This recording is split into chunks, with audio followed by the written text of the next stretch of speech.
Before we get started, I'd like to take a moment to thank and recognize those people and companies that make this podcast possible. In my opinion, this podcast sponsor, Rosemary Brushes, make the best artist brushes available today. They have a huge inventory and are constantly innovating and adding new and interesting brushes to their line. They ship all over the world, and due to their exceptional customer service, you won't wait long to receive your order.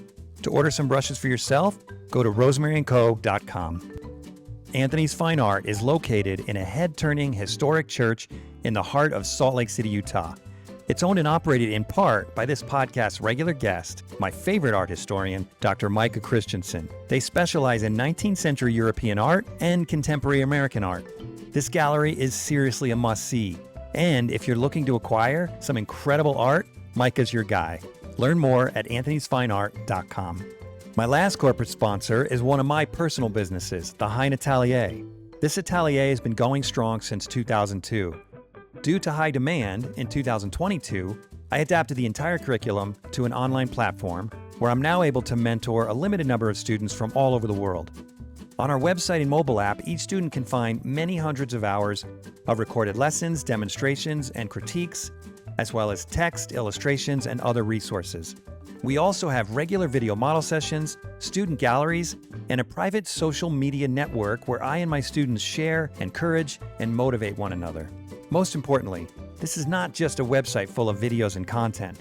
I personally work with each student through weekly Zoom critiques, instruction, and regular in-app communication. To learn more or to sign up, go to heinatelier.com. Last but not least, I am so grateful for you, my patrons. You are the most important and necessary sponsors of this podcast. Without you, I couldn't keep this thing going. If you love the show and are not yet a patron, please consider helping out. Go to theundrapedartist.com and click on the link, Be My Patron on Podbean. Then just pick a monthly amount that fits your budget. What are 4 great podcasts a month worth to you? Whether you're watching or listening on Apple Podcast or just listening on another station like Spotify, please consider leaving me a 5-star review. If you watch on YouTube, consider giving me a follow and a thumbs up. These things really help the channel. Thanks for listening. I hope you enjoy the show.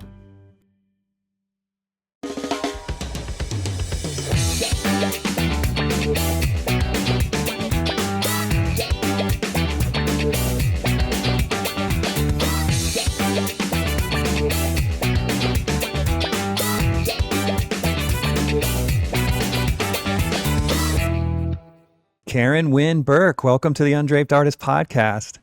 Thank you, Jeff. The pleasure to be here. It's so great to have you here. And I'm gonna maybe embarrass you right off the bat. I hope you don't mind.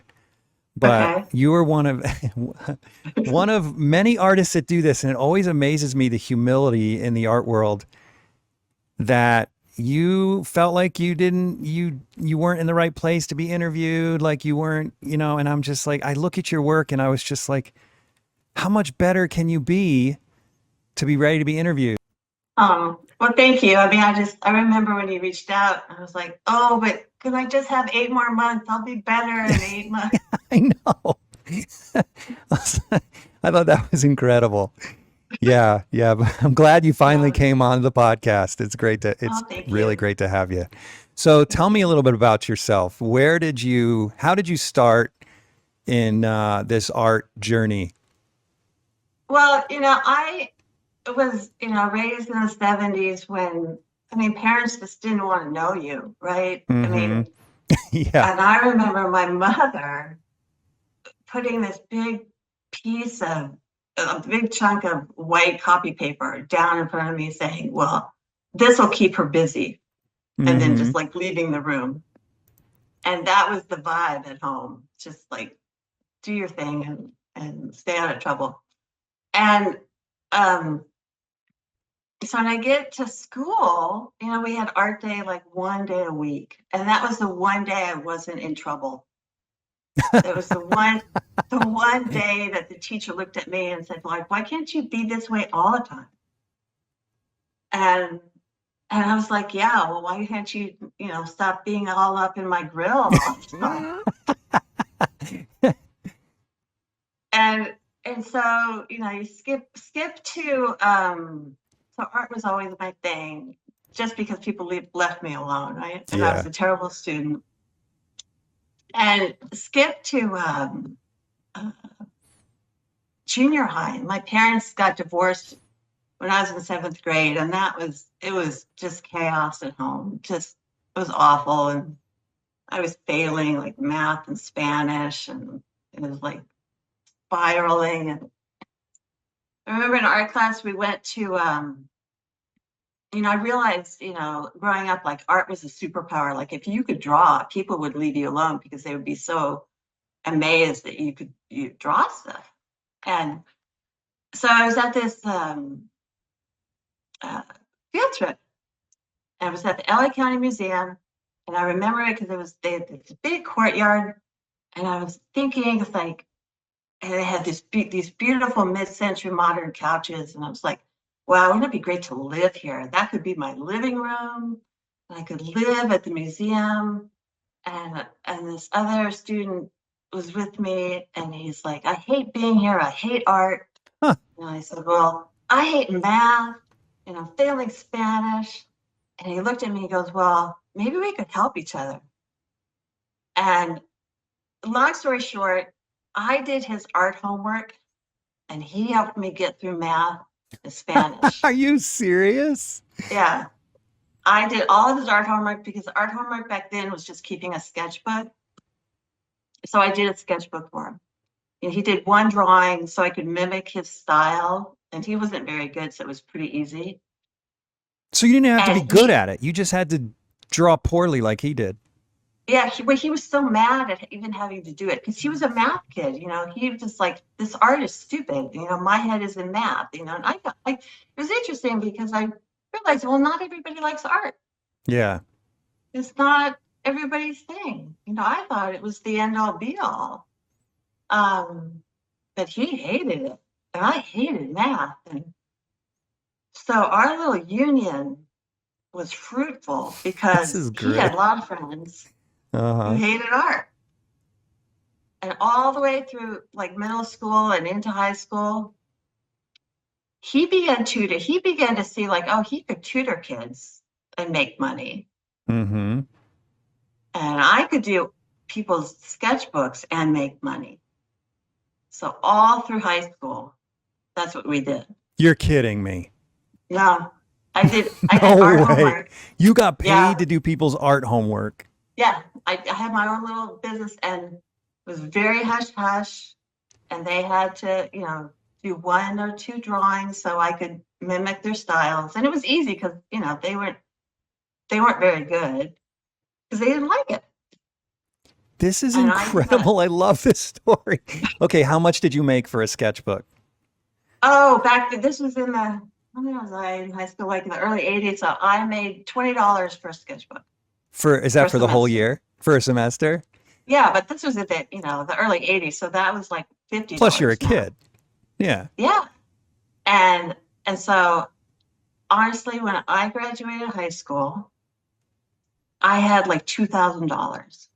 Holy crap, you did a lot of sketchbooks. I did a lot because we just didn't do So you did 100 sketchbooks. 100 Yeah, I sketchbooks. did other people's schools too. Are you serious? Yeah, I was just a little operator.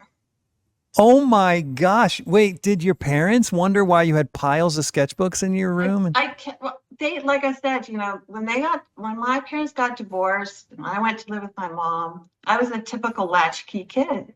She was working. I was at home. I mean, I was on my own in LA in the early 80s. It's like nobody was paying attention. This is the best story I've heard yet. Oh my gosh, I love it. And I almost got caught because I think somebody must have caught on in my art teacher in high school, because at the end of my senior year, he said, maybe you should use your powers for good, not evil. And he kind of winked at me and like, I know what you're doing. But he never ratted me out.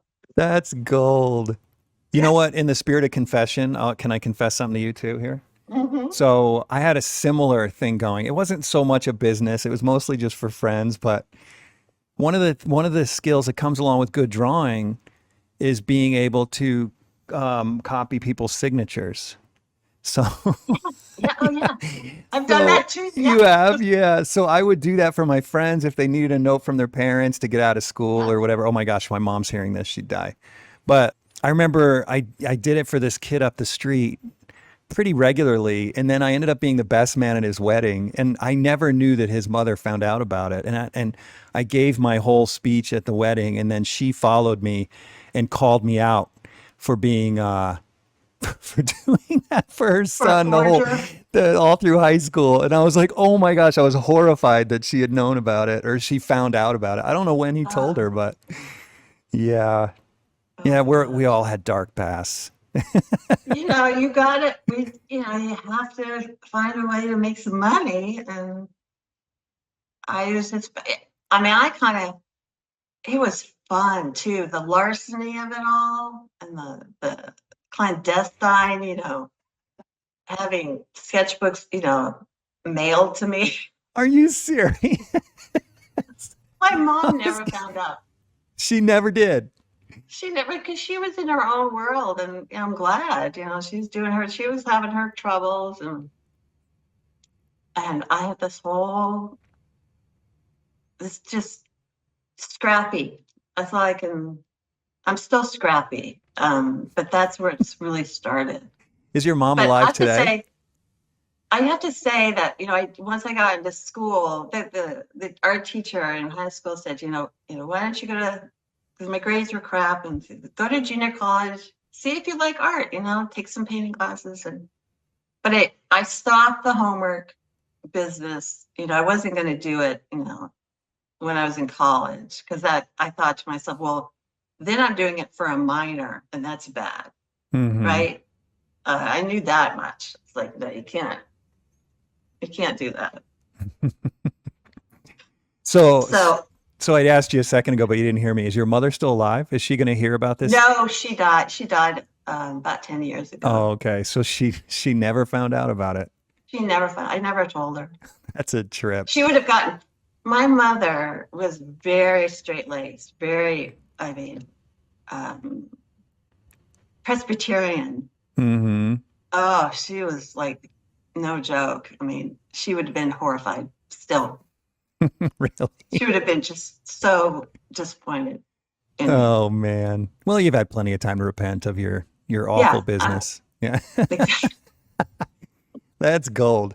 So I don't want to jump ahead any, but has this creative business solutions mentality helped you in your? I mean, I'm not asking you to confess that you have a criminal enterprise in selling paintings right now, but obviously there is some creative aspect to this whole business you had going in high school. Has that helped you, that way of thinking about business Oh, yeah. today? Really? Oh, yeah. Because, in college, I put myself through college and I had, to work. And so part of the job was I cleaned houses. And then the other thing was like, well, wait a minute, I could sell drawings, right? Mm-hmm. And so I did. I lived in like a beach community, and I would find a coffee house and make friends with the owner. And I said, here, I really want to set up in front and sell my drawings. And I always went to places where I knew people had money, Mm-hmm. right? And because back in those days, nobody had Venmo. So this whole thinking of finding a place where creating a need where a need wasn't there. Yeah. I was always good at that. Like, I need to go to a place where people have money in their pockets and I'm this oddity and they'll buy, some of my drawings. And worked through college, paid my way through school doing that. Hmm. And that led to other things because, it was just also when you're a painter, people see it as like this superpower. They see it as such a strange thing you can do. Like, wow, like they want to be part of it.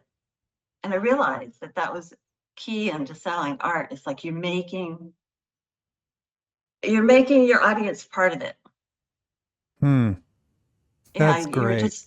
Yeah, and so I did that, and I have to confess, I did some for copies. They come to me and say, "Well, I can't afford this painting," and I just saw your. This is really confessing, but I think he'll forgive me. I did Scott Christensen copies too, a lot of He's gonna hunt you down. them.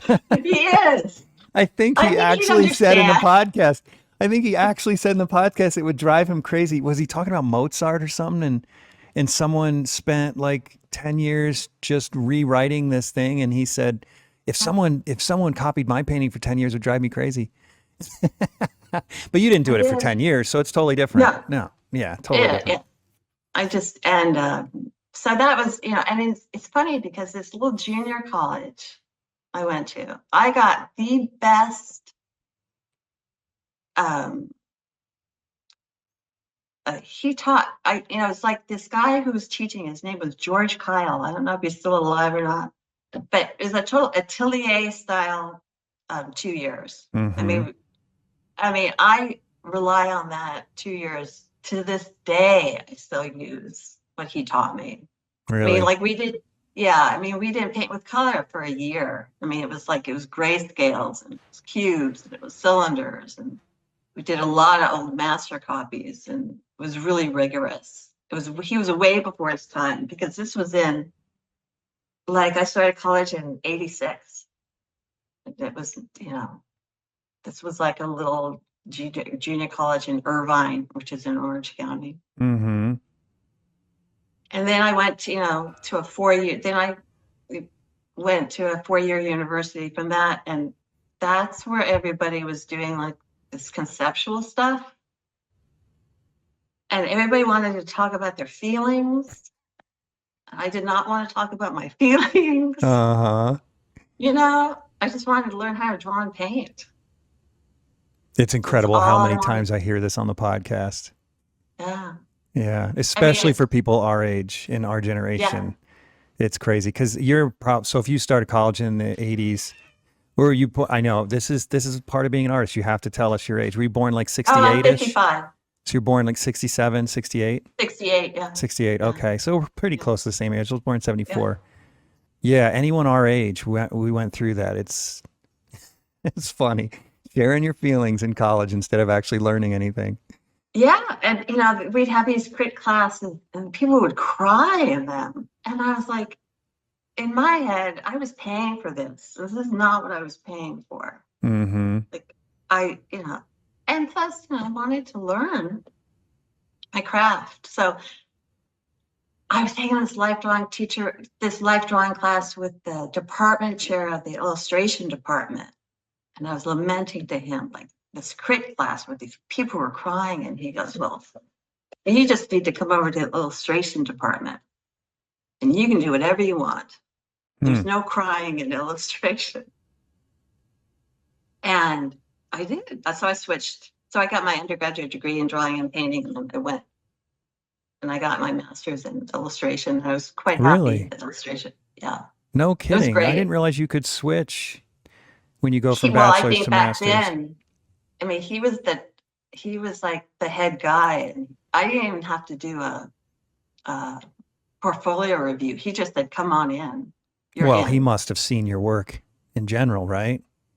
Yeah, we got he was a really great guy. He was like this old codger who would turn on Dodger games during class. We'd Really? listen to baseball games. He was great. And he would tell me stories where when he was a kid, they would draw their own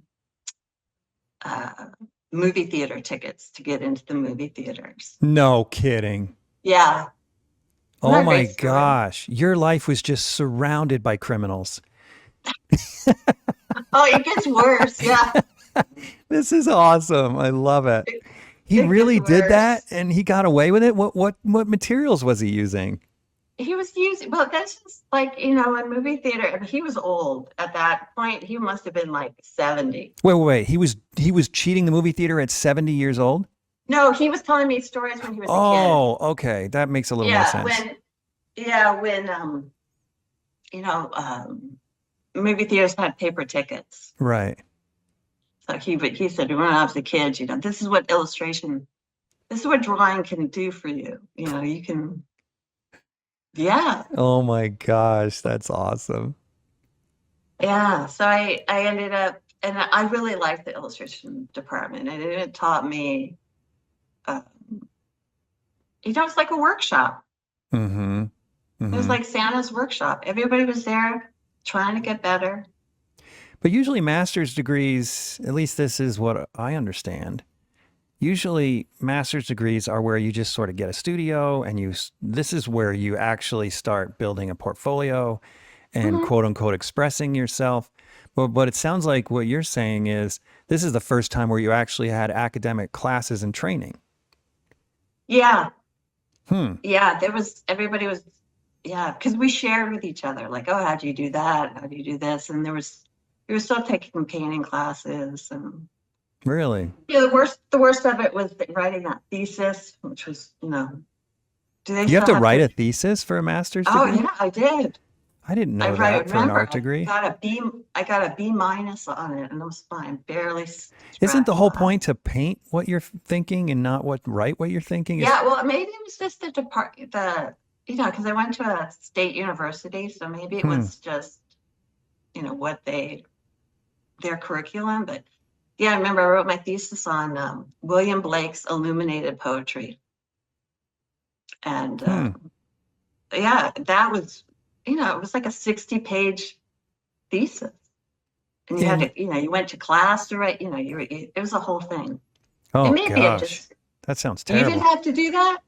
I didn't get a master's degree. I didn't even get a bachelor's degree. So I I had two classes left, one painting class and one writing class at the end of my fourth year at the University of Utah. And then it was actually the end of my ninth year in school or something like that, something crazy, but fourth year at the University of Utah. And then I just started selling paintings and I kept on procrastinating. So I never got the degree. Two classes. Can you believe that? Yeah. But one of them was writing. So as you're talking about this thesis, part of the reason I never got the degree was it was like the idea of taking a writing class. I just couldn't bring myself to do it. I'm much like, I'm just going to keep painting. I don't want to take a Well, they writing should get class.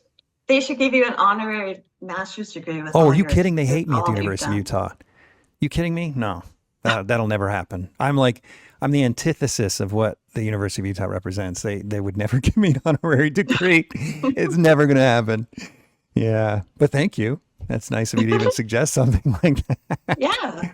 I think you should be giving the graduation address to the art Oh department. man, imagine that. No, that's never going to happen. But anyway, well, maybe you don't know because you do have a master's degree, but I haven't seen that it's hurt my career any not having a degree in art.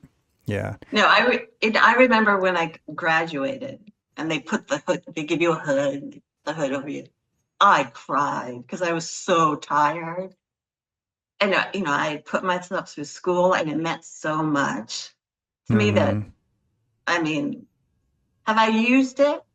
The, the having that degree? No, probably not. I tell my son, it's like I've never used it, Yeah. but it means the world to me. And I'm glad I did it Yeah, if because you I did earned it. it, then that piece of Yeah. paper is really important. I just have a small atelier and I don't obviously give out degrees. And Hmm. even if I did, it'd be worthless. Really, all that matters is the education, right? Right. But I hired this guy. His name is or his handle on Instagram is Letter Queen. I'll show it to you. It's so crazy cool. His stuff is right here. Letter Queen, letter dot queen. Oh, that's But great. I hired him to do something like a document like this or like a graduate certificate. And Yeah. my students like they're giddy over it. I mean, they Oh, want it yeah. so bad. And obviously it's not going to give them a future, right? But Right. like you said, once you've paid your dues, and in your case, literally monetarily paid your dues, but also paid Yeah. your dues as far as work, it's Yeah. like, man, that piece of paper means something at that point, even if it's not going to help your career. Yeah. It means something. It is something inside. Like you Yeah. carry that with you. Yeah, Yeah. totally. Totally. Yeah. So what did you do next after you finished the department? So, when I was thinking about this, it's like, I don't know why I did this, but I was so tired of being broke and not having enough to eat. And it's like I saw my friends get these jobs and they were making money. And so I totally was a sellout. A friend of mine said, I could get you into this marketing job and we have benefits. And I totally just caved. I was so tired. And so I just did not do, I took a marketing job. Hmm. Yeah. And I don't know why I did that, because obviously I could have made money with art, Hmm. but I was just It's scary. yeah, it was just, and plus, if you have spent years and years struggling and not having enough money, and I needed that security, I think, of a job. And Yeah. plus I wanted to, like, yeah, I wanted to wear nice clothes and, feel all grown up. So I sold out. I did. It's Like not selling out. I just, I know how you must have yeah, felt, but yeah, it's I was not just selling so, out. it's like, oh, I want to be normal. See if I can do that. Can I be normal? Yeah. But I always, on the weekends, I always drew. Mm-hmm. I mean, always. And on the side, maybe I do a few portraits or dog portrait here and there. And I would, as I grew, as I got more and more established in the marketing field, Mm-hmm. and maybe I got an office, and I'd always put, like, I put my drawings up in the office, and people would come in and say, "Who did that?" And I go, "Well, I did that." And they look at me like, "Wow, you did that?" Like, it was almost like a different person. And I remember thinking, it's like, yeah, that is a different person. And maybe that's who I really am. But so I'm playing at this marketing role. But Hmm. I always kept my hand in it until the career kind of, as you make more money, it just kind of dies by the wayside. So for years, I went the career route, and um, I had a child, and then I needed to make more money. Hmm. And then I'm skipping over a whole bunch of stuff, but I spent a lot of time in the entertainment industry, and during the 90s, when everybody was acting poorly, if you know what I mean. It was like, it was crazy business. Wait. So what did you, don't skip over too much. I'm really curious. What exactly did you do in the entertainment industry? Well, I worked as a tour manager and a road manager, What in the for world? an How in the world entertainment did you company. graduate in art and end up with a job like that? Because the money, I was so, and I came Well, they from don't just give money out. You got to prove competency, though. How did you well, end I up? was good at it. I was good at organization, and I think that's where the larceny and comes in. If you're in the, you need to know how to cook the books, and Mm-hmm. you need to know how to not play by the rules.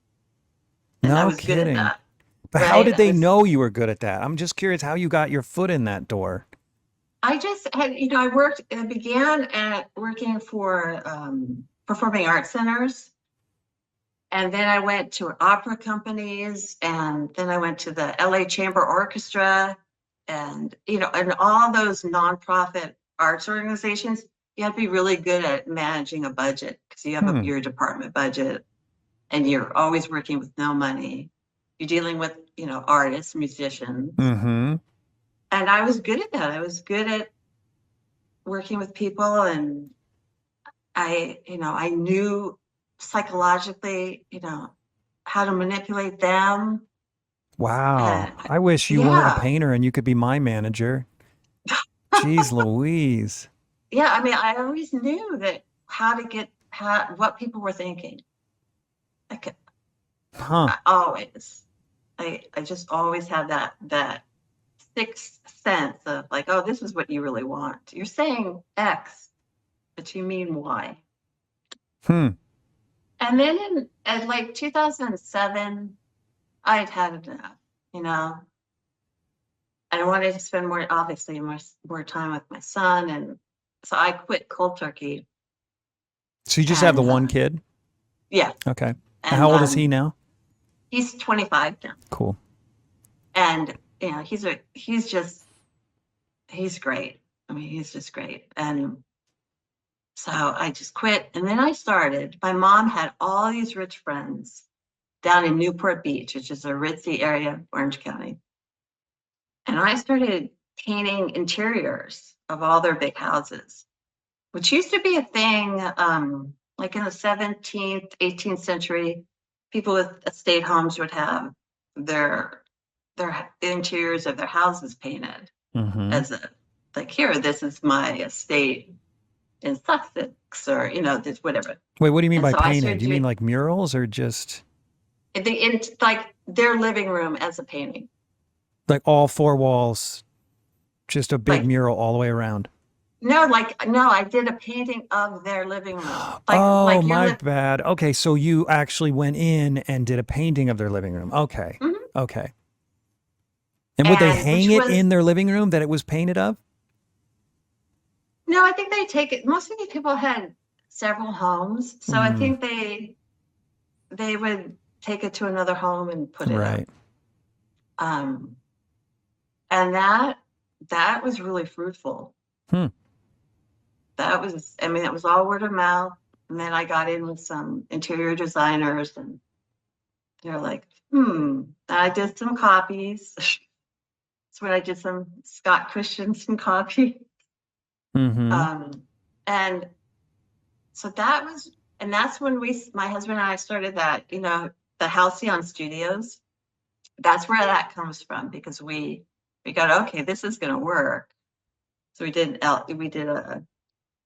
started that company. Wait a minute. I don't know anything about this company. What's this company? Oh, well, you know that my Instagram says Halcyon Studios. Doesn't say my name. Oh, it does. I don't even remember. Okay. Yeah. So that's where, we named it Halcyon Studios. And that's why I keep that name, because we started that business together. Okay. Okay. And then, because that's going great. And then he gets diagnosed with ALS, which is, oh, freak, you got to be kidding me. Yeah, which is like, it's also known as Lou Gehrig's disease, but it's basically a neurological disease, and it paralyzes you. You become a quadriplegic. And the doctor gave him like 3 years to live. Oh, I'm so sorry. Yeah, it was crazy. So it came fast. Once he got it, it just progressed really fast. Well, actually, when the doctor said, you have 3 to 5 years, so you better go do what you want to do, because there's no cure, no treatment, no nothing.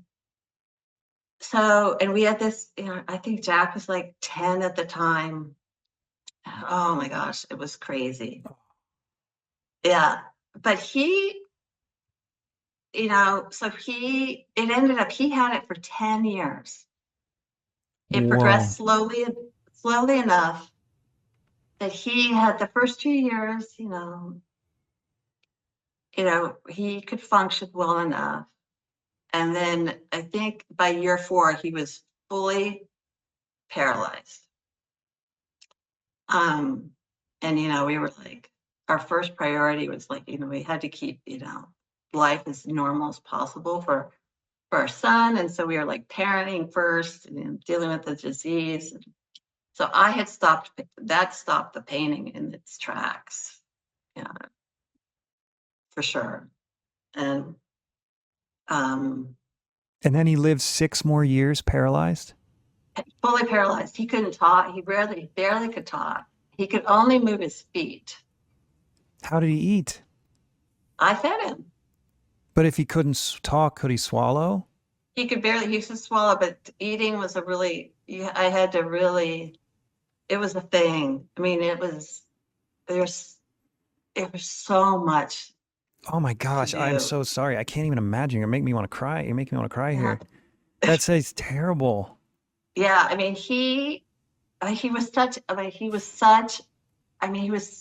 this was a guy who rode motorcycles, he had a Ducati, and he skydived, and he was just like Mr. Outdoor. But he was great. I mean, he was just so strong, and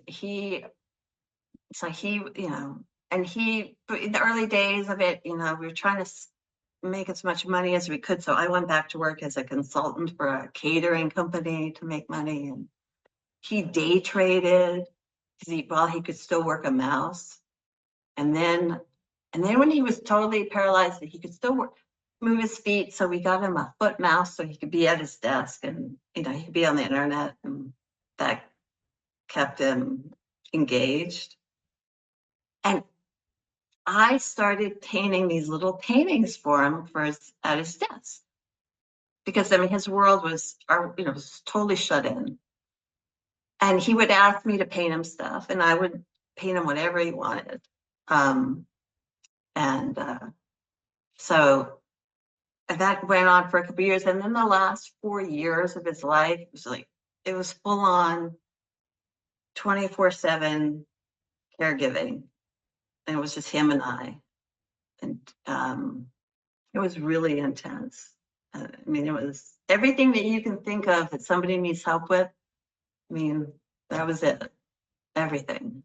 I know what you're talking about, because my mom had a friend who had it, and her husband had to work full time. So she would go and do all those things for her during the day for a little while. Gosh, I'm so sorry. That's hard. It was crazy, but we did it together. And we always, we knew that he was a great guy, because he saw this as a way to, you really, when life gives that to you, you can really evaluate why you're here. It was a lot. I know this isn't the ALS podcast, so I won't No, but this is your life. This is what I'm interested in. Yeah, it was, but the thing with him was he was such a great partner, because he had such a great artistic eye. And I would be painting his paintings sometimes for him on his desk, and I bring them out, and he would criticize them. And he'd say, well, that's not your best work. That's part of being married. Go back and do it again. You're painting he'd always say, you're painting not to lose. You need to paint to win. He's really my harshest critic, but he was always right.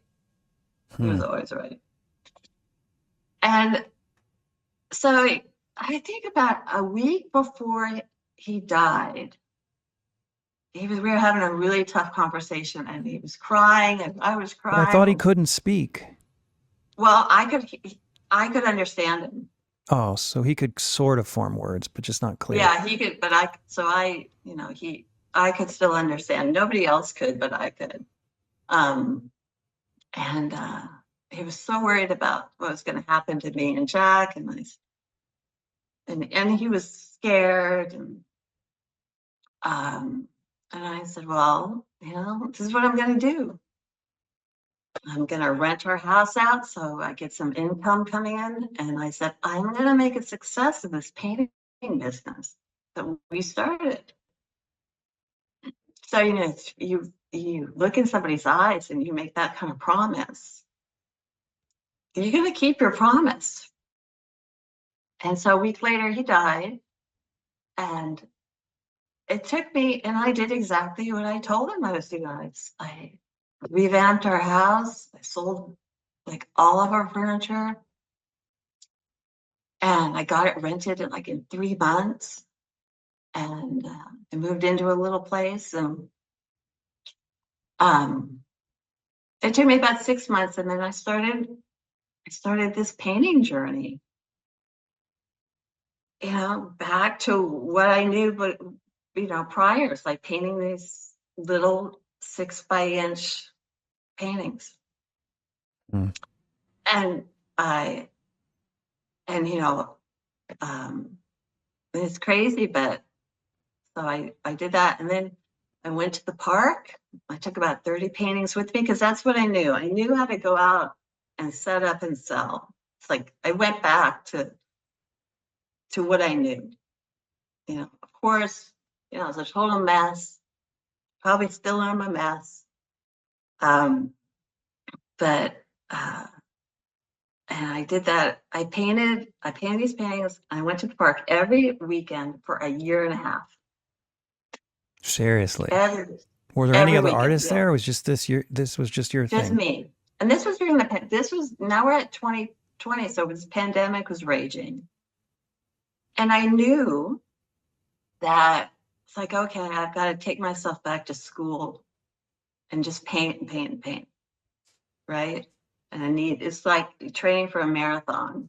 Like I needed to be able, to get my skills back and to get my stamina back, because I knew if I was going to do this full time, I was going to be painting 70 hours a week. Because I had a lot of time to make up. So I did that every weekend, and Jeff, I hated it. Really? I just wanted to curl up and I'm missing him, and I think, I was so tired from all the caregiving all those years, but the last thing I wanted to do was go hawk my paintings in the park, but I thought, well, this is how I'm just gonna have to start, right? Man, that's incredible. And nobody, and I always would go and I'd set up. I got myself, those gorilla carts that they have. I got a gorilla cart. I kind of set up a system where I could display the paintings that kind of look professional. And I take it down to the park, and I always sold. It's like, and nobody laughed at me, and nobody was cruel or anything like that. Everybody liked them. It was very humbling. Humbling just because you're at the park and doing this thing on your I'm own. at the park at my age, and it's like I was 50, starting all over again. Like in so many ways. And you'd had so much success in these other careers. Yeah, and I was just like, but I really am only qualified to be a painter. I really think it. That's what I should be doing. So I was kind of happy. It's like, oh, now I can call myself a painter. It's like, because I'm really doing it. And but it was just kind of I just felt like, oh, I'm just starting all over. I guess it's like how you'd feel like if your house burned down and you had nothing, and you have to build your life from scratch. But it was really good from a marketing standpoint because I could see, and I did mostly still lifes to begin with to get my skills back up. And it was interesting, I could see what people liked and what they didn't like. And, sometimes they bring their kids, and that was the best part because kids and art, they love the kids would like, that's great. When kids and art are the best. They come up and they pick a painting, and, of course their parents would have to buy them the painting. And I think I sold them for like $40. Wow. Each. Just super. And I was so. How long did they take you to paint? Oh, I made sure. I labored over them because I had like 3 hours because I was putting a lot of time into them So you're making $10 an hour after materials at best. Yeah. But, it wasn't about the money because I had the rental income coming in. So I knew like that was covering the mortgage. And I'm a bit smart about the money part.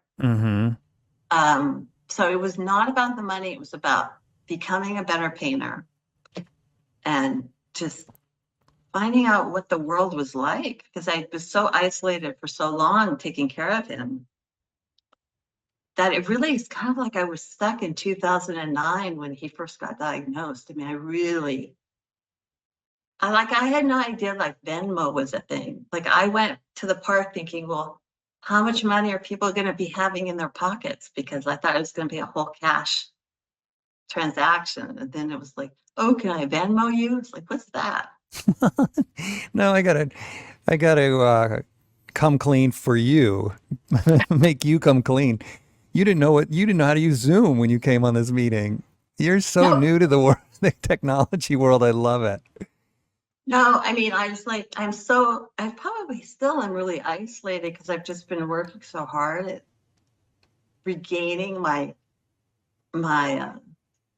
my persona here. Mm-hmm. Um, but yeah, I did that for a year and a half, and then then I stopped because I realized, okay, I can I can stop now. I would sell every week, Stop. and I made Stop going to the park, you mean? yeah, I Okay. stopped going to the park. And because at the height of it, I think I made $1,000 a month cash at the park doing park sales. Hmm. But it was a grind because I'd have to at least take 30 paintings every weekend because maybe if I sold 10, I needed to keep the inventory up. But at that point, I thought, okay, my chops are getting there. And so then I just started like, okay, well, yeah, just start painting, more complex stuff. And what do you want to say to your paintings? I mean, what's your narrative? And that was like, I started doing like in, early, early 2022. Man, you couldn't have And started a it's, worse time. I I mean, know. seriously, your husband passes away and then you have to start this whole mess in the middle of COVID. Yeah, but you know what? Everybody was lamenting about, oh, the isolation. And I was like, I was fine with that because that's all I knew for really for the past 5 years of his life. I mean, Mm. it was isolating. I mean, all I knew, I mean, so I knew nothing of the outside world because I really couldn't leave him for more than 20 minutes at a time. And I remember after he passed away, I was driving at night. And you know what, Jeff, I hadn't driven outside of the house at night in probably 6 years. You can't be serious. Yeah. Oh I was my like, wow, gosh. I'm driving at night. It's Oh my crazy. gosh. Yeah, Are just you, do crazy. you, I can't even imagine. You must be insanely strong mentally to be able to cope with all that. I feel like that would have made me break. Well, I think, because he was such we did it together. I mean, and I see the things, the decisions that were made when he was sick all those years really was setting me up. So, we never had to sell our house. He made some, he was hard on a dollar. I remember I'd be doing the dishes and he'd be yelling at me not to waste water because the water bill was too high, right? And he was really, and I realize now he was, we were socking away money because he knew I was going to have to live a life after he went. And, but we did it together. I'd have to say that his strength, made me more strong. And I think my strength helped him. Um, but so, and I knew, we made this promise that we would never, we had a couple of really come to Jesus talks and he said, I'm never going to leave you. He said, I might not be physically here, but I'm always going to be with you. And he really has, because you're right. I mean, it's amazing that I had the wherewithal that I could start painting that soon after he passed away. And it's amazing how things have turned out. But, he's like, in Formula, you ever watch Formula One racing? When I was a kid, my dad was really into racing, so a little bit. Yeah. Yeah, and so he was really into racing. So we'd watch racing, motorcycle racing and Formula One every Sunday. And he'd say, I'm going to be your race engineer when I'm dead. I'll be telling you what's You just listen to me and I'll tell you what's, over the next turn that you can't see. So he really is my race engineer. My It's, gosh, this is yeah, like you should sign a movie deal. This is the most inspiring story. I mean, what you went through is unfathomable. I can't even imagine going through that. And then to come around the other side and be yeah. able to find the success that you had through COVID, like mind blowing. Yeah, I mean, I really think, God's hand is all into it. I mean, God sometimes can take you on a path you don't want to go, but it's where you're supposed to be. And, Scott realized that. He was like, I'm not upset. He said, I'm not upset I had ALS because Really? it's kind of given me a chance to get things right. I mean, to understand, who he was as a person and what life was all about. And, when you care for your family member like that, I mean, it truly is a gift. I mean, it's changed, obviously it's changed me forever. And I think it's informed how I paint for sure. I mean, I think I see a way of seeing the world that is rare, Yeah. is rare. Well, no one sees it exactly like you, but the level of trauma that you've been through is certainly rare. Yeah, yeah. And And I'm still like, wow. I know I am. how long ago did he pass? It'll be 5 years in April. And how old was your son when it happened? When he was, I don't know, he was like 19, 20. He was in the Marine Corps, so he was deployed, and he was in like Okinawa. So So he you came. were at least in a position. I mean, if the one thing in your favor, perhaps, was at least you didn't have a little kid at home when this all happened. When he died, yeah. But I mean, Jack grew up with it. I mean, because he was like 10 when Scott got diagnosed, and No, no, we no. I didn't tell him mean, for like, no, that was terrible. I mean, when you started this career change. oh yeah, that's Yeah, right. Yeah, right. Jack was out of yeah, So if someone starves, it's going to be just you. exactly. Yeah. Except, I had made this deathbed promise to Scott that, I wouldn't mess things up and I would, financially be okay. So there was that. Like Gosh, you are I could not, incredible. I could not be a success. I mean, I have to do this as Hmm. a, as a, as a homage to him as a person. He must be so proud. So, I think he is. of I think he course he is. is. He's got to be. Yeah. So, Yeah. okay, so you're not going to the parks anymore. And No. I see that you're in Arcadia Gallery. Tell me about this transition.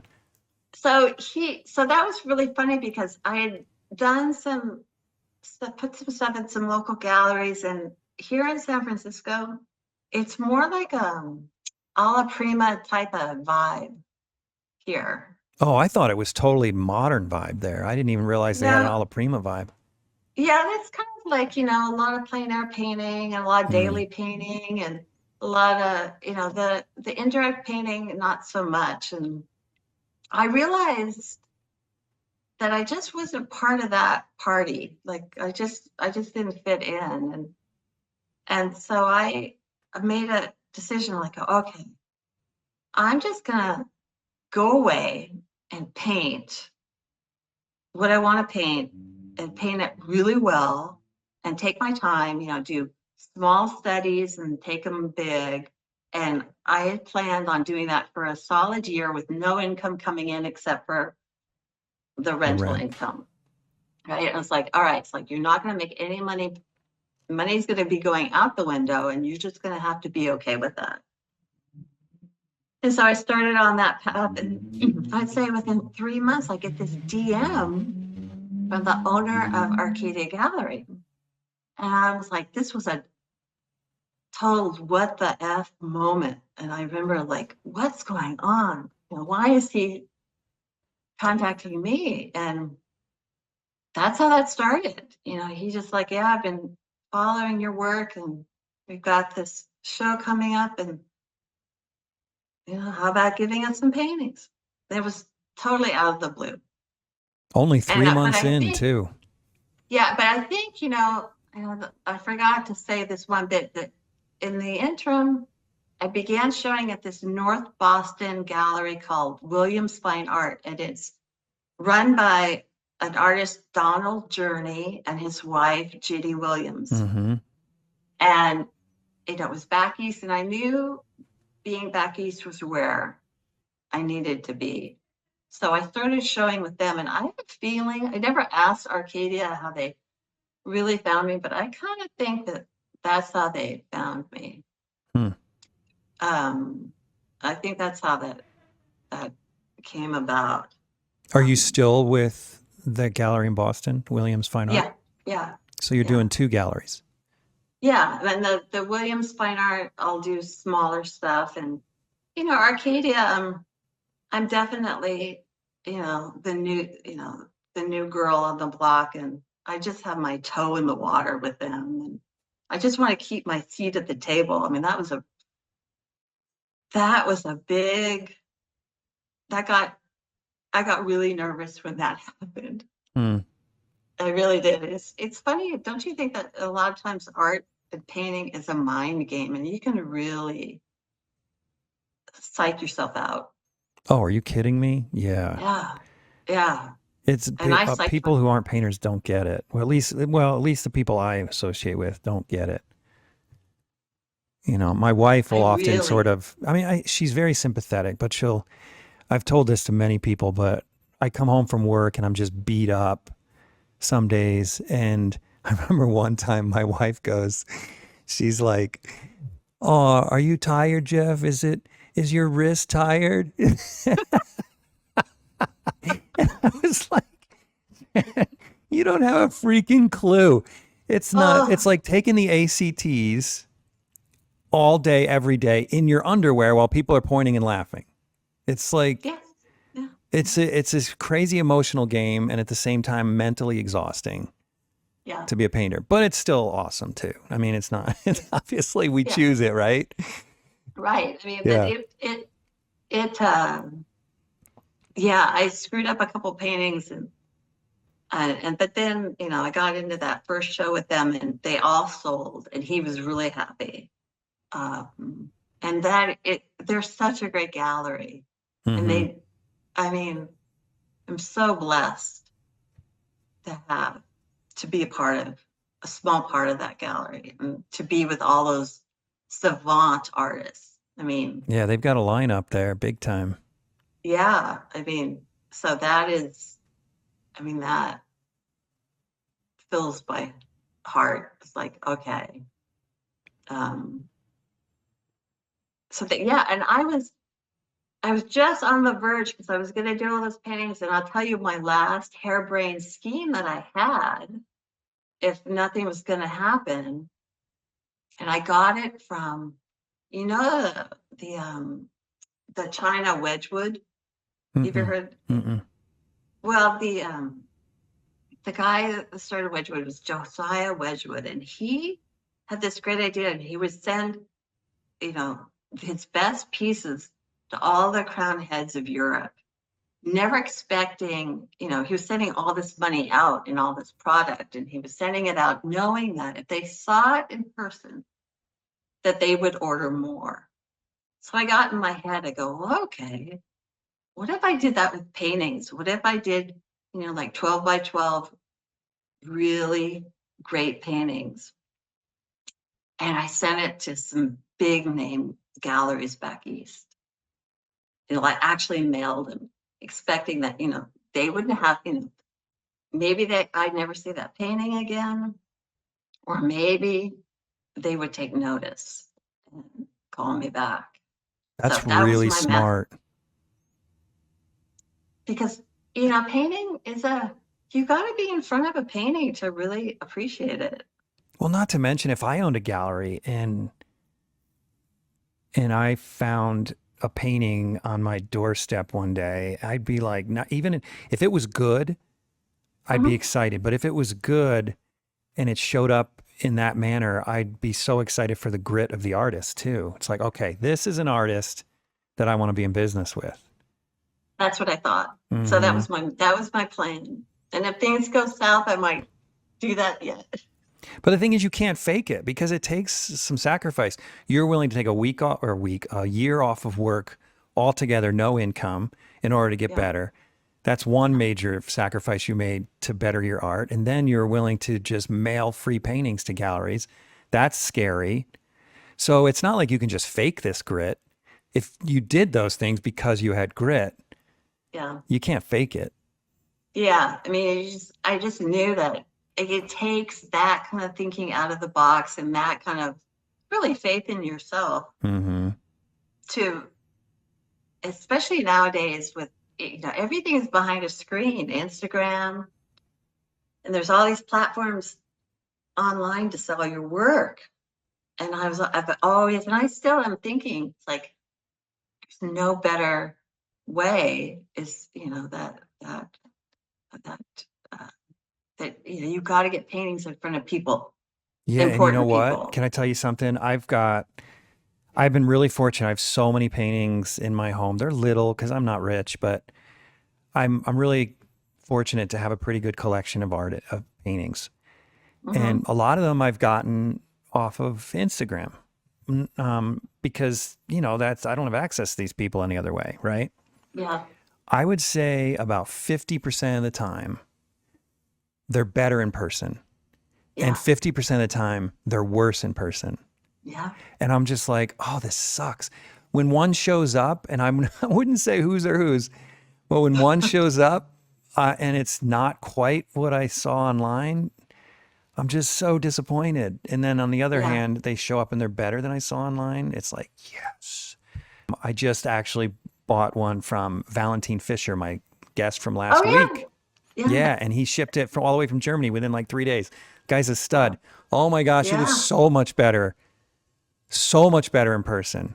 But every time I order something like that, I'm a little nervous because you just Yeah. never know. I mean, I don't know if people are editing or if it's just something about being backlit or Hey, what, but some people's Instagram paintings is a just look great. better. I mean, you can fool a lot on Yeah. Instagram. Which sucks because it goes to that. Have you ever read, what is that book? I read it some time ago, a long time ago, but when my kids were young teenagers, and it talked about how social media is just literally killing teenagers, particularly Yeah, teenage girls, yeah, because yeah, they're comparing themselves at a level so far beyond any other generation to other girls.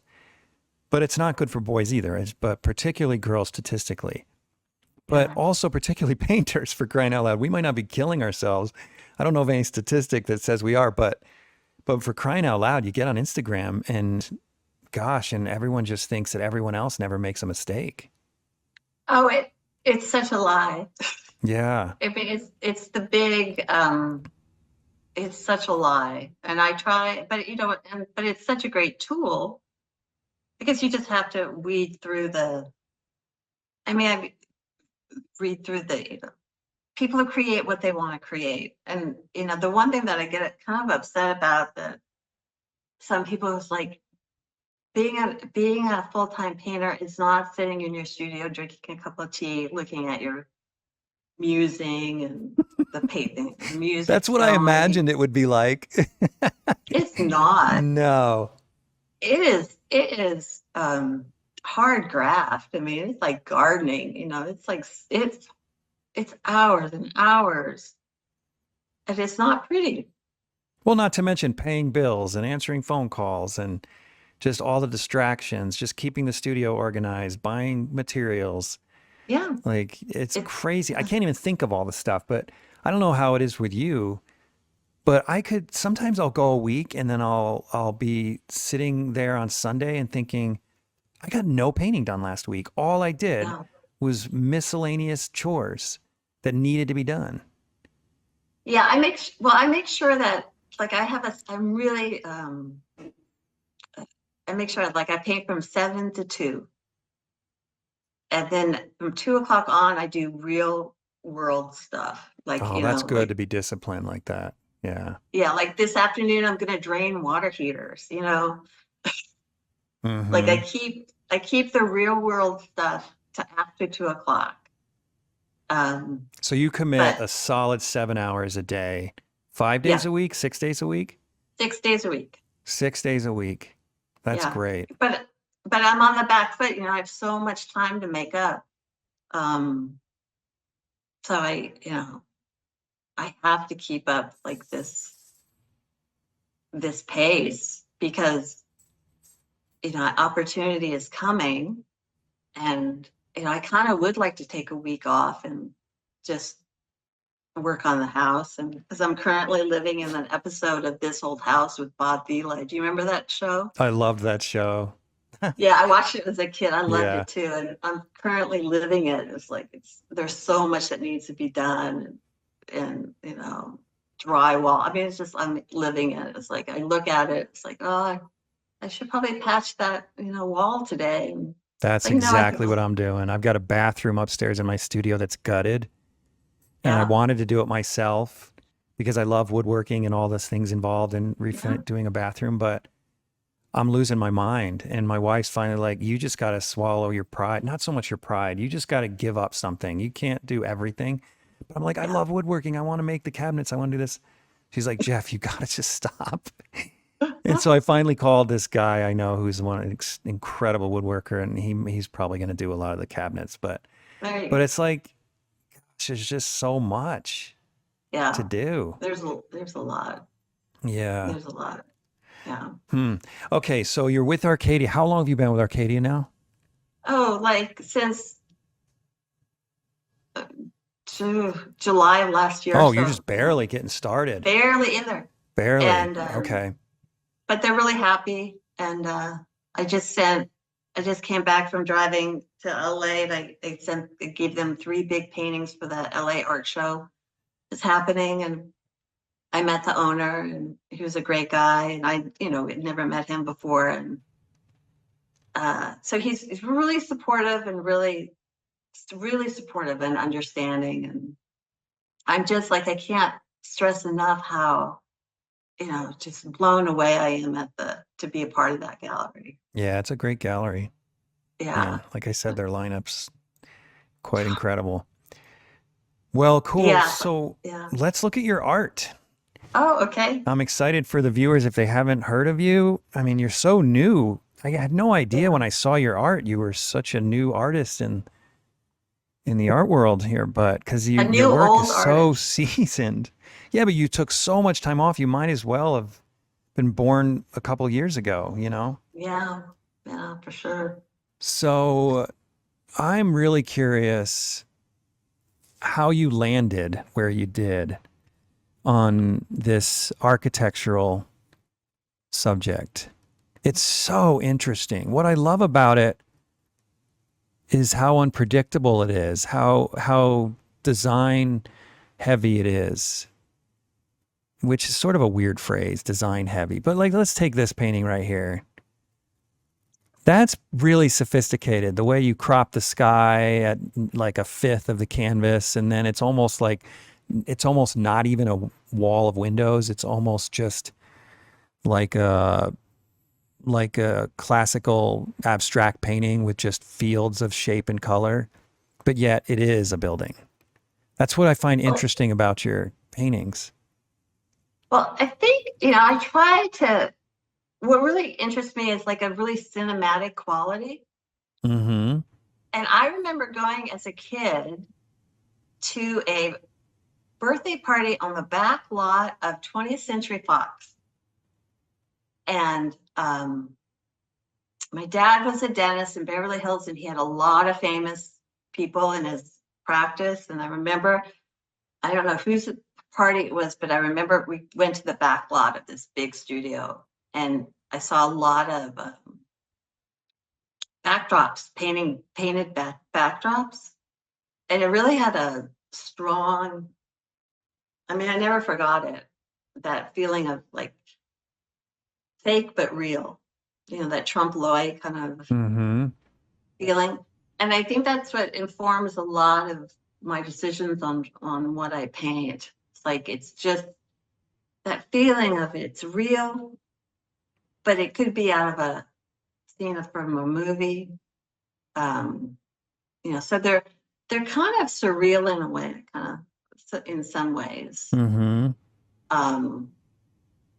And what draws me to certain things, but I want them to read like kind of surreal in a way. Yeah, I love this shadow pattern. Oh, the wires. Yeah, it's so cool. Was Yeah. that fun to paint? It looks like it's kind of challenging to It's, paint. shadows are great to paint. They're so, whenever I'm painting, I'm always thinking to myself, black is never black, white is never white. One color is never just that color. It's like this bizarre, crazy chaos of pointillism, how light reacts on a surface. So in Yeah. person, they really do vibrate a little bit more because, the way I paint is like, and you're probably the same way. When you look at a painting, you're looking at it like 3 inches away, right? You always go close in. So that's how I paint. I paint for somebody to look up really close because I want them to be able to see interesting things up close. Yeah. I had a teacher that said that your paintings should look good from 3 inches away, 3 feet away, and 30 feet away. Yeah, I believe the same thing. Yeah. Oh, that was really good advice. Yeah, it is. And you really have a lot of paint on here. I'm noticing in the sky and the texture on the side of the building. That I gashed the panel.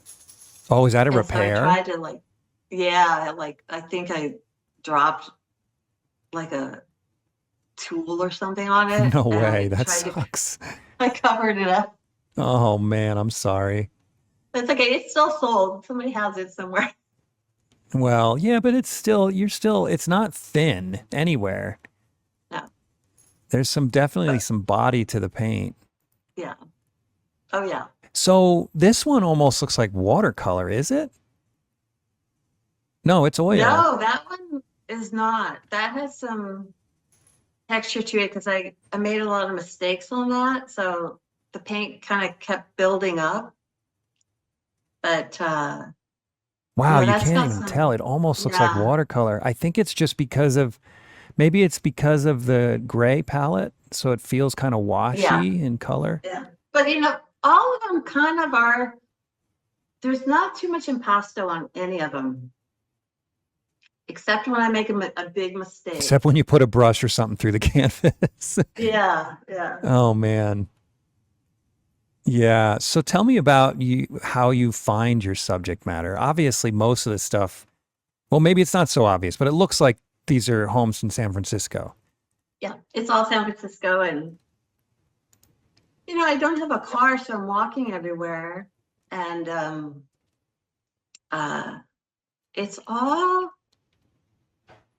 just walking down the street. It's like, oh, sometimes I'll go out on missions and I'll scouting. I'll try to scout some stuff. Mm-hmm. Mostly it's just like I'm walking to the market. It's like, hey, that'll make a great painting. I'm walking the dog. It's like, oh, that will make a really good painting. It's all haphazard. So you have your camera with you, or you just shoot these with your cell phone, or what? Cell phone, yeah. It's amazing now. We don't even need SLRs or anything anymore. It's crazy. Yeah, I remember in school, like going out and shooting pictures like on my Polaroid, and then doing doing drawings from the Polaroid at home. It's like yeah. I remember shooting models for my paintings in school, and then bringing them to Costco to get developed, and then they'd come back all orange, and you have to figure out how to deal with it. It drove me crazy. Yeah. So this, one of the things that is really interesting about this is how detailed some of the shingles are. Or is this brick? No, those are shingles. Okay, that's what I thought. They're so detailed, and then you let it sort of fade out around some of these edges. I just love that. Well, that was, that's the training I got in that junior college is like, I'm a big edges girl because, edges are everything. Mm-hmm. For me at least, the way I try to really pay attention to, what's a hard edge, what's a soft edge, because, and how they work together. And sometimes I fudge it, like it's really a hard edge, but I decide, well, in the painting, it'll look better if I smudge it. Mm-hmm. Yeah, and that's obviously what you're doing here. Yeah. Taking some real artistic liberty here. Yeah. Oh, for sure.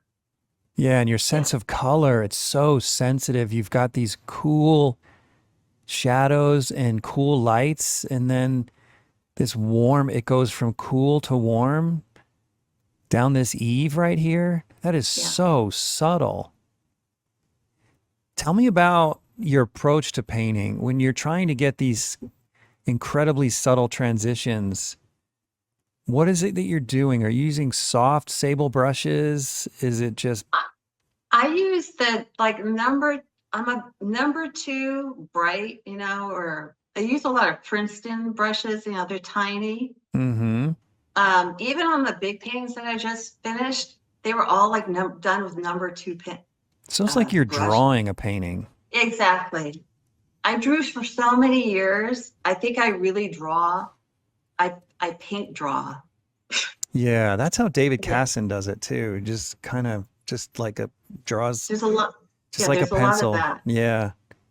So do you just work from one corner down to the other, or do you work in layers, or? Well, I'll draw it out, and then I take the picture, and then I take it on Photoshop and I mess around with it a little bit. Like I take out some of the noise, like if there's pipes or if I don't like some wires, and then I print that out, and then I'll do a drawing of that. Because I like not to be looking at a screen. When I draw, I don't want to draw off a computer screen. I don't know why. Is that? I think it's to protect my eyes too, because of like we were talking before, the eye strain is really real with me. And I just want to protect that. Like, I don't want to be looking at, like I see painters and they'll be painting from their photographs, but on a screen. Yeah, that's what I do. And I was like, no, I just think that it messes with my eyes. I really think maybe I have something weird going off my eyes, but I'd rather just, do the drawing and then work from the drawing. And so I'll take that drawing and then I will project it on. If it's bigger, I'll project it on to the surface. And then I'll block in the underpainting. Like sometimes, part of a painting of I'll underpaint it with like a day glow pink or something, because I'll know that'll show through. So where normal people will block in their lights and darks, I will block in with crazy colors. Really? Yeah. Is there a painting here where we can see some of that? No, but I'm starting a painting and I'm photographing the whole process. I'll post that in the next couple months. So if I were to get close enough to this, I'm assuming I could see some of the underpainting. Yeah. So that's why you get that vibration you talked about, probably. Yeah. Yeah. Oh man, Instagram's not doing you a favor then. Because I really want to see that. I can't see it on these pictures. No. That's why I've realized that okay, I need to, so I'm doing a start to finish, from the drawing to the underpainting, everything I'm documenting it. Because you can't, they look so much better in person. Yeah, I bet. Yeah. The way you're describing them, I can imagine they would look better in person. Okay, let's see what else you got here. I wish I could get in close. Oh, maybe this one? Well, you can see some sort of undulation in color temperature, but that looks like the top layer, not the under layer. Well, the most recent stuff, my sister-in-law gave me a fancy new iPhone for my birthday last year. And ever since I've been taking pictures with that fancy new iPhone. Oh, this one's incredible. So you can maybe see a little bit more clarity because my photos have gotten better. Because I used to be using like this iPhone 6, Oh, from brother. 2009. Jeez Louise. That's old. Yeah, that's what I was using. But now I'm like on an iPhone 14. This is Um, gorgeous. yeah. Oh, I wish So I could. I wish I here's could see it. Oh, go ahead. an example of like I painted that for Arcadia, and I painted 2 of them because the first one just wasn't, the haze wasn't right, and so I sent the painting to them for show in September or in October, and then he said, he was like, oh, I could have sold that painting 3 times over. And I go, well, it's funny you say that because I have a companion. I painted a duplicate of it because it wasn't right, so I painted it again. So that's where that mind, your mind can really mess you up. So So I what sent wasn't him right about the first one? Oh, well, maybe you don't want your collector to know. No, it's okay. The haze wasn't right. I mean, this one, the haze was right. It was like What do you mean by the haze wasn't right?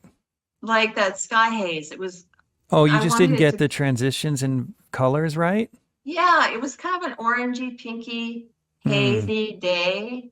And the one that didn't work out was more blue, and I didn't like it. Oh, So I did okay. it again. And Yeah, but is this the that's old one or where this is the new one? this was the one I liked. Okay. Okay. Yeah, because that's a And great sky. I was going to say, if that didn't work out, I don't yeah, quite understand. that one I was really happy with. That's the one that I sent him. And then I sent him the one that I wasn't happy with. It looks exactly like it. But he could see it when I said it. He goes, oh yeah, I see it. It's bluer overall. I go, yeah. But he sold that one too. That's amazing. Congratulations on your success, Thank you. seriously. And this is a great shot to get a sense of scale of some of these. Like 24, 36, 36, something like that? They're 30 by 30, and then the tall one is 30 by 40. Yeah, those are knockout. Look at this one. I love this blue one. I love them all, but that is so great. Yeah, that's when, I was, like when you were first reached out, I was right in the middle of doing those, and I was having such a hard time because for 2 of them, I didn't do a small study, and I learned my lesson because I was under the gun. I wasn't going to get them done in time. And I had so many problems that I would have been alleviated had I just taken the extra 2 weeks and done a small study, right? Mm-hmm. And then, and I learned because I'd never worked that big before. And like when you make a mistake when you're working, now I say big, and I realize that you work on a monumental scale, so you have to. Yeah, but I also work with a bigger brush than a number 2.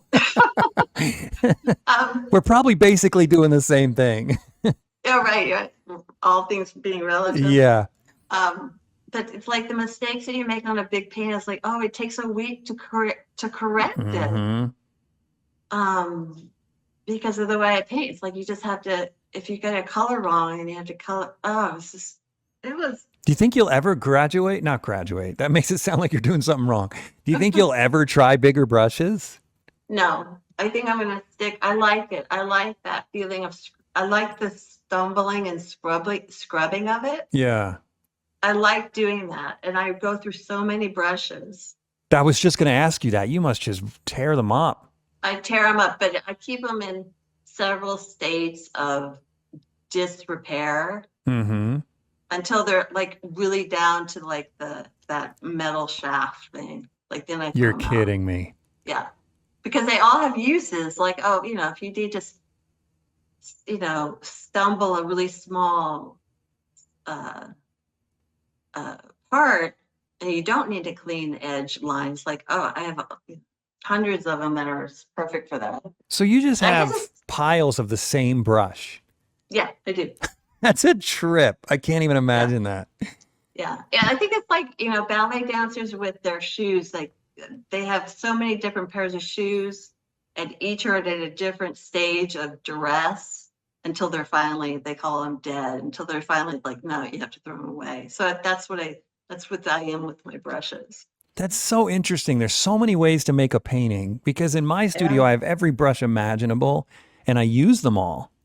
But it sounds kind of nice to just have like your brush, a brush that works for you, and you can just have a whole pile of them, not Yep. have to I think spent too a hard lot of about money what the on brush. best brush is. Yeah. Yeah, that's Spent a lot of great. money. Yeah. All right, let's see. Does this blue one, do you have that one larger? Yeah, that's on the grid. Okay, I'm gonna find that one because I just love that. Let's see. I keep forgetting where I am. Oh, right here. Oh, it looks much less blue in this picture. Which is more accurate, in your studio or this picture? Well, this one, I think go back. I mean, I think there's 2 pictures of it. It's pretty blue. Yeah, I don't know. I don't see it twice. Okay. Oh, okay. No, I like mean, it. I like it like this, and I like it blue, Yeah. or more blue. I mean, it's kind of, that's not an unfair. I mean, I think the when they was in my living room with no furniture in the first picture, the lights were different. All right. Yeah, I mean, I'm still trying to learn about photographing my own work and the lighting of it all. But in person, that's actually really, the blue is kind of like a Prussian blue. Okay. Wow. Dirtied up with some orange. Did you have to do 2 different exposures to get the interior and the exterior? No, you mean when I photographed it? Yeah, or in editing? No, I took that like at 5 a.m. walking the dog. This is like right around the corner from me. And I did, expose the camera to the inside to get the glow, and I messed around with it. But then, it's really a jumping off point because once I start the painting, I kind of make it my own thing. In real life, that interior window was a little bit more yellowy, actually. Oh, really? Yeah. Yeah, So I warmed it up. It's rare to see the inside of a building that clear and the outside at the same time. Yeah. That's why I'm curious. In real life, it was clear. It was just, it had that yellow light, but yellow and blue, I wanted it to be like orange and blue. I thought that that looks really nice. Color wise. That looks really nice. And look at these nice temperature shifts from yellow to violet through here and then all the way over here to blue. Man, oh man. Yeah, you have really subtle control of color. I have to say, all those years of when I was taking care of Scott, Ginger Scott, I would color mix in my head. Really? To control my stress. And, we'd be out or at a doctor's appointment or just even in the house and because there was I would color mix. So I think all those years of color mixing in my head is paying off. What do you mean by color mixing in your head? You look at something and imagine how you'd mix it? Yep, pretty much. Okay. Yeah. No kidding. Yeah. Yeah. And it's so funny because he would get mad and he goes, "You need to focus. Are you color mixing? You need to focus." Yeah, it was funny. I was helping a friend of mine pick out paint colors for her house the other day. And what I do for my own home, and I also did it for her, is I'll go there and actually mix the paint on my palette to get exactly the temperature and hue and value that looks great in the room, instead of just putting swatches up there, right? Because you're limited if you have swatches from a paint store. Oh yeah. And she kept saying, "Ooh, that one, I like that one. It's kind of a plum pinkish, whatever, or this one's kind of like a avocado, but a little more of a lemony avocado kind of. And she's, what would you call it? I said, they're all gray. She's like, what do you mean they're gray? They're not gray. That one's more green. I'm like, yeah, but it's got red, yellow, and blue in it. So it's gray. She goes, what do you mean it's got red, yellow, and blue in it? I said, well, if I was mixing this one, I would start with blue at about 50% yellow and about 25% red. She's like, that doesn't make any sense to me. It's just funny talking to a layperson. Thinks completely different about color. They assign these names that they associate with objects in their life instead of thinking in terms of how a color is made, like what's in the color. Right. And, one thing I've learned recently is and I've set my palette up this way, and I actually organize my paints in warm and cool. I separate them by warms and cools, not by color anymore. It's just like, what's a warm color and what's a cool color?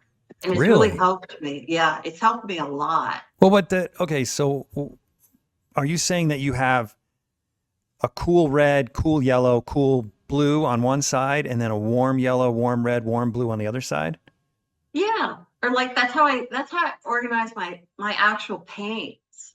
So you don't put the reds next to each other? I don't. I go by temperature. Right. But you see the contradiction there, right? Because yellow is warmer than blue. So it makes sense that they would be next to each other because they're both warmer. But, then I have like these yellows that are like, Michael Hart, like tin yellow. Okay. In my crazy head, that's a cool yellow because it's like a more green yellow. So you put it on a cool side of the palette. Yeah. Really? Hey, if it works for you, whatever works. It works for me. Yeah. Because it does work. And I know it's weird, but once I organize my paint that way, it's like, I don't know, it just helped me. It just helped me. It's like seeing it like warm, cool instead of actual color. Just the temperature. You just got to embrace the weirdness. I mean, you should have known you were going down that path when you did a 30 by 30 painting with a tiny little brush. So you might as well just go all the way and just do everything weird. Yeah. I mean, I'm weird. I fully am embracing that. It's like I'm not gonna hide any longer. I'm just teasing you. None of it's weird. Oh man. All right, let's look at a couple more. Okay. Are there any that are your favorites that you'd like to show off or talk about as I go through here? And while you're thinking, I'll look at another one here that stands out to me. I love how you often do this, where you look into the house and at the outside. Is that an intentional decision that you're doing? Yeah, I like that. I like the, I wish I could do more of that because I really think it's, from a psychological standpoint, it is really interesting. It is. I always do a nightly walk. I do this long walk at night, and I see all these great scenes inside of windows, but I don't want to be that creepy person taking a picture. You know what I mean? It's like standing outside somebody's house. Well, and their windows aren't always going to be open either. What you need to do is carry a pocket full of pebbles and start throwing pebbles at people's window, and then they'll open them. You take a picture and run. That's a good idea. Why not? That's a good idea. Because I'm always looking for the inside shot, because I really find that fascinating, that what is going on inside. And I think it comes from living that life with dealing with illness. It's like, a lot of stuff goes on inside our houses, and it really fascinates me. Oh my gosh, that is so profound, because you spent so much time not even leaving your house. Yeah, exactly. And so to the rest, in fact, when you were telling me that story, I even thought about that. I thought, it blows my mind that we all just go about our lives and we have no idea that there's this couple in San Francisco going through this and never even coming out of their house, and they're just going through this hard time together in privacy. It's just crazy to think about. And there's millions of people going through those things alone. Yeah, for sure. But, that makes their painting so much more profound. It's like you can go in the window and imagine what's happening inside. Yeah. Yeah. It's definitely, the paintings that I do now and going forward, a lot of it is, trying to tell that story. But it's also, I realize, when you lose a person that close to you, you look for them everywhere and you don't know that you're doing it.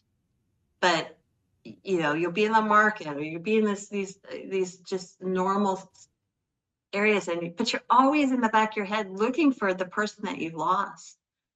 And when I paint, I find him. He's there. He's happy. He's always smiling. And this painting, for me, it's like it goes back to that conversation of like it's like I don't feel like an artist because I'm just painting out. I'm trying to find my husband in these paintings. So I don't feel like that's enough of a artistic merit, but it's that's what really draws me to some of the scenes. It's like, oh, I find Scott in it. How do you find Scott in this particular one? Well, I think, I find that, our son was in the Marine Corps, so I painted this for Veterans Day. And that the Christmas lights kind of look like barbed wire, like, they're so it struck a lot of tones with me as like, the barbed wire keeping whoever's inside in. Wow. And then the American flag inside the window. Yeah. Oh, wow. But it's funny how Christmas lights can turn into barbed wire on the reflection. Yeah, it's funny you bring that up because I actually thought that when I first looked at it, that it looked like barbed wire. I didn't make the connection between the military and the flag, though, which seems like an obvious connection now that you mention it. Yeah. Do you ever edit in order to tell a story? In other words, could you see yourself putting in the Christmas lights and the flag where you don't actually see one to tell a story? Or are you more of a documentary artist where you paint what you see? I take out, I'll never put in, but I'll take out what's detracting from the story. Okay. But I'll never put anything in. And why is that? I don't know. I just feel it's wrong in some way. Really? So you see yourself more as a documentary artist? Yeah. Painting things as they are, but only pulling away so that you don't inhibit the story. You're pulling the things that don't help the story. Exactly. Yeah. Yeah. That's great. I like that philosophy a lot. Okay. So last call before I ask you the last question. Is there any that you'd like to talk about that are meaningful to you? Maybe one where you've seen that's meaningful to you and your relationship with Scott, because I find that really fascinating. Gosh, maybe go down a little bit, the older stuff. Are any of these the ones you painted for him? No, I wouldn't post those. Okay. Those are too sad. Oh, I know. Gosh, I don't know. Oh, these are different. Yeah, some of those are colored pencil. No way. Yeah. Yeah, those are cool. Those are colored pencil. Ooh, this is a little guy. Yeah. Wow, that's different too. It's a cathedral of some kind. Oh, that's the Mission Dolores Cathedral, yeah. Yeah, that's a lot different than these Victorian houses in San Francisco. Yeah. Wow. Yeah, seriously, your work is absolutely inspiring.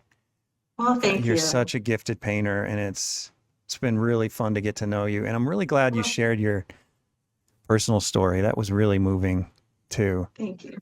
So, okay. So if you've heard the podcast before, you know what my final question is, but I'm going to ask it anyway. So, and I know you've only been doing this for a short time, but maybe that makes this more relevant. If you could give one piece of advice to an aspiring artist that you either had or you wish you had, what would it be? Well, I thought about this ever since you asked me to be on this.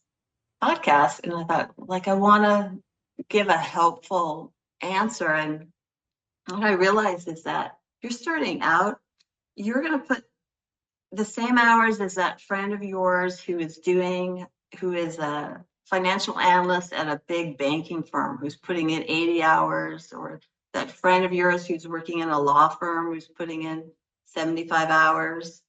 It's the same grind, but you're not going to have benefits, and you're not going to have, a lot of money. But I wish somebody had told me that it's a doable career, but sacrifices are going to have to be made. You're going to have to put in a lot of hours, and Mm-hmm.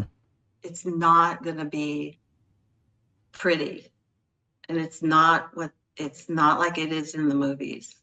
But it's a doable path. You'll get there, but the sacrifices are going to be a lot. You're not going to be able to go out with your friends, and it's going to be like, being a junior partner at a law firm. Those kind of hours. And also, you have to be ready to be able to paint through some really stressful situations, like, waiting to hear from a lawyer, or waiting to hear from a doctor, or having your kids, yell at you. Come out, I need, where are my soccer cleats, or whatever. It's I'm basically saying it's not for the faint of heart, but it's like the best job on the planet, in my opinion. Yeah. Yeah. It brings to mind, I've had similar, not exactly the same, but similar thoughts from other artists that I've interviewed.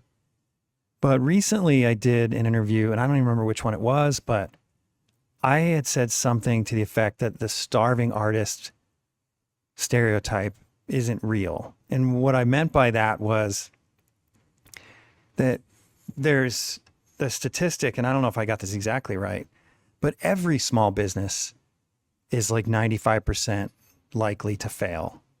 Yeah. And that's just part of being a business owner. And the reason Yeah. why is because of the grind. Yeah. And so if you're an artist, you're a business owner, and you can't just, as you put it, 100%. just sit in front of your painting and in your chair, your comfortable chair, and like sip coffee and, Yeah. and just expect that everything's going to come to you. But I had one commenter say, that's not true, because I've been at this for X number of years, and there it is, the starving artist thing is real. And the thought that came to mind as you're talking is, the work is two-part. You got to put in so much work just to get good enough. If you're opening a restaurant, you got to put in so much work just to get a menu that people want to put down their gullet. And then the work just started. And then once you've got the good menu, then you're working still at 70 hours a week to run your business. And so I think a lot of people, when they say, no, starving artist is real, well, one, you either haven't gotten your work good enough, you haven't gotten your, your menu down, or two, you're just not willing to put in the work after you get your menu down. I think, that analogy of the restaurant is spot on. I love to watch these YouTube videos of what it's like, a day in the life of a chef running a restaurant. And it's like, that is what it's like being an artist. It's a grind. It's a grind, and it's never ending. But that kind of dedication that chefs have for their food is totally the same kind of dedication you need for your craft. You got to get that Michelin star, that perfection, especially if you're a realist painter. I think it might be different if you're a different kind of painter, but I think if you feel in realism of any kind, that kind of unwavering dedication to perfection. I agree. Well, if you're a blue chip artist and some wealthy person attaches himself to you, and for the rest of your days you can paint white canvases and sell them for $1 billion, well, that's different. Yeah. But don't hold your breath, people. It's not likely to happen. It's not like, it's not likely to happen. But if your work is, if you're painting at the top of your level, things will happen. It's like, if the product it's all about a product. At the end of the day, right? Painting is a product. Yeah. It's a thing, it's a commodity that people don't really need. That's It's a true. luxury item. It's true. But it's Yeah, an awesome luxury item. Paintings it are is. so inspiring It is. to look It at. is. And yours are absolutely remarkable. So I'm so honored to have you on the podcast and Oh, get thank to you know so you a little much bit for better. inviting me. Thank you so much. It's my pleasure. Thanks for tuning in to the Undraped Artist Podcast. If you enjoyed it, subscribe. And if you could, leave a comment or review. That really helps the channel. Please share the show with your friends, and if you're feeling generous, consider a monthly donation at theundrapedartist.com. Thanks again for watching. We'll see you next week.